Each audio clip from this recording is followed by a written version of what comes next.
कक्षा 6। मैं हूं हरी सर और आप सभी बच्चे देख रहे हैं आपका अपना यूट्यूब चैनल मैथ्स हट स्पेशल हिंदी मीडियम के बच्चों के लिए। तो बच्चों, आज हम करने वाले हैं अध्याय 3 नंबरों के साथ खेलना का आखिरी भाग। ठीक है, आइए करना शुरू करते हैं। क्या कहता है ये देखिए, यहाँ पर आखिरी भाग करने वाले हैं। अब देखो प्रश्न नंबर 46 ये रहा आपके सामने। 4 घंटियां 6, 7, 8 और 9 सेकंड के अंतराल पर बजती हैं। यानी एक बार तो शुरू में बजी, इकट्ठी बजी, फिर जब दोबारा बजी एक तो 6 सेकंड, एक 7 सेकंड, एक 8 सेकंड, एक 9 सेकंड में बजी। कितने सेकंड के बाद सभी घंटे एक साथ बजेंगे? अब कितने सेकंड के बाद, अब कितने सेकंड के बाद बजेंगी वो इनके लघुत्तम समावर्तक के बराबर बजेंगी। ठीक है, तो इनका क्या निकालना है? लघुत्तम समावर्तक निकालना है भाई। 6, 7, 8 और 9। आइए करते हैं।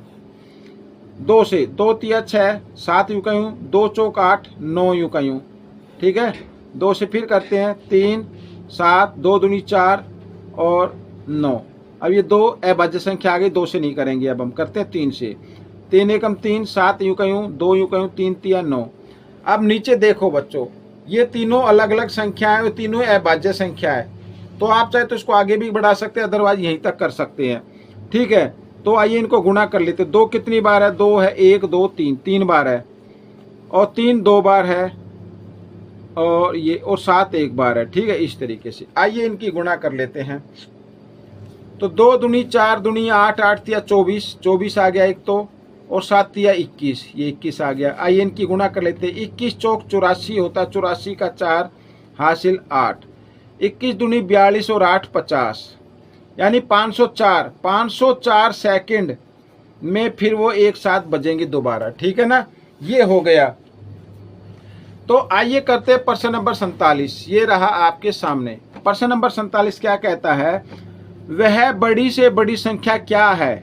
एक संख्या बतानी बड़ी से बड़ी, जिससे 37, 50 और 123 को भाग देने पर, ठीक है, 1, 2 और 3 शेष बचते हों।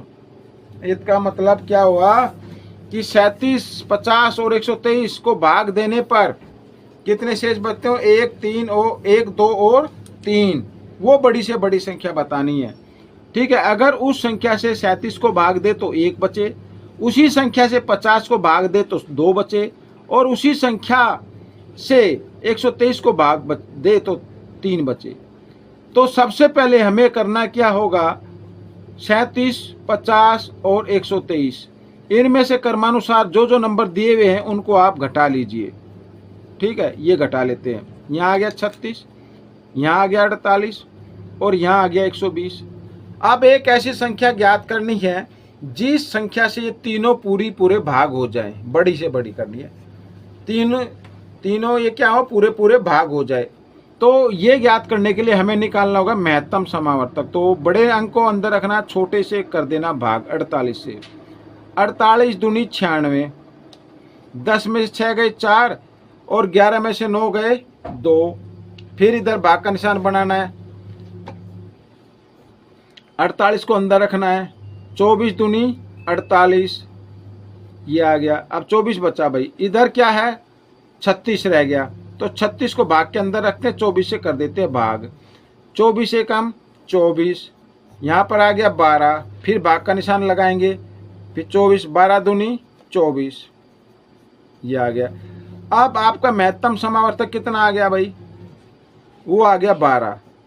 अब 12 एक नंबर ऐसा है, यदि हम 36 को भाग करें तो पूरा भाग हो जाएगा, 48 को करेंगे तो भी पूरा भाग हो जाएगा, और 12 से 120 को भाग करेंगे तो भी पूरा भाग हो जाएगा। लेकिन वहीं अगर 37 को भाग करेंगे तो एक शेष बचेगा, क्योंकि हमने एक इसमें से घटा लिया है।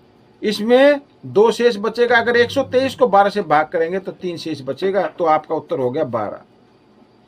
आइए करते हैं प्रश्न नंबर 48। ये रहा आपके सामने। प्रश्न नंबर 48 क्या कहता है? P का वह छोटे से छोटा मान बताइए कि यहां पर ये नंबर दिए हुए हैं 11 से भाग हो जाए।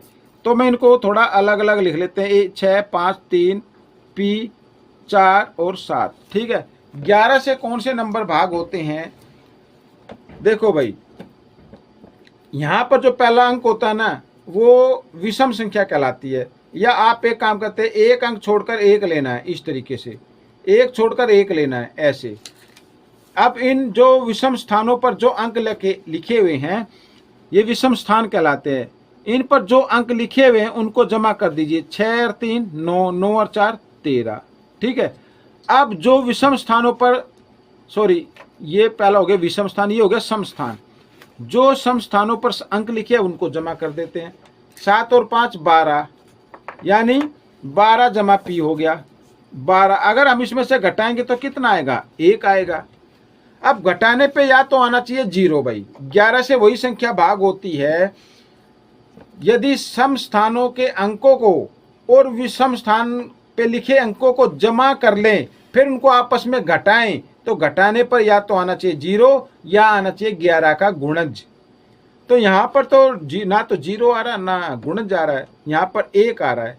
तो इसका मतलब अगर p की जगह हम 1 लिख दे, p बराबर क्या कर दे 1 कर दे, तो 7 और 5 12 और 1 13, तो 13 हो जाएगा। 13 में से 13 का 0 आ जाएगा, तो p का मान कितना होगा? 1 होगा। तो ये आपका उत्तर आ गया बच्चों। ठीक है।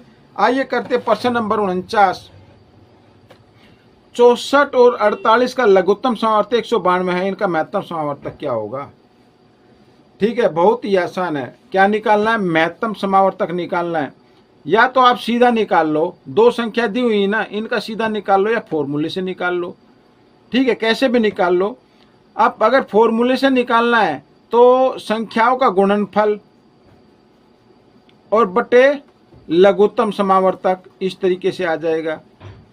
8 से काट दो, 8 अठे 64, 8 दूनी 16, 8 चौक 32, 24, 24 से कम 24, 24 दूनी 48, 8 दूनी 16। ये महत्तम समावर्तक आ गया। ठीक है ना। या फिर आप सीधा निकाल सकते हैं, 64 और 48 देना तो 64 को अंदर रखना है, 48 से भाग कर देना है।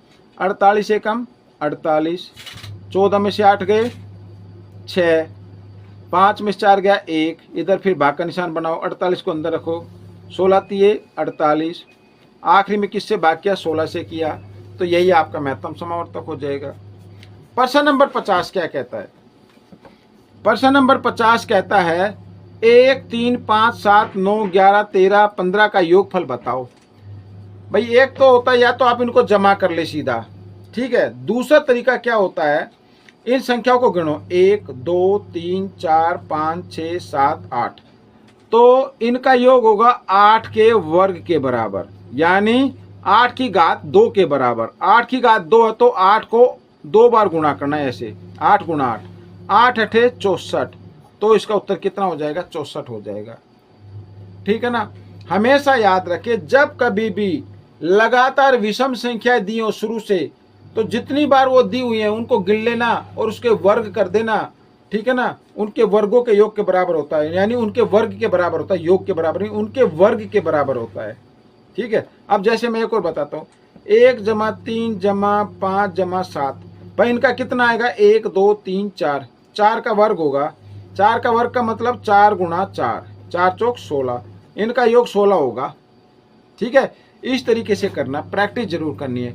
अब हम मिलेंगे अगले भाग में एक नई एक्सरसाइज में।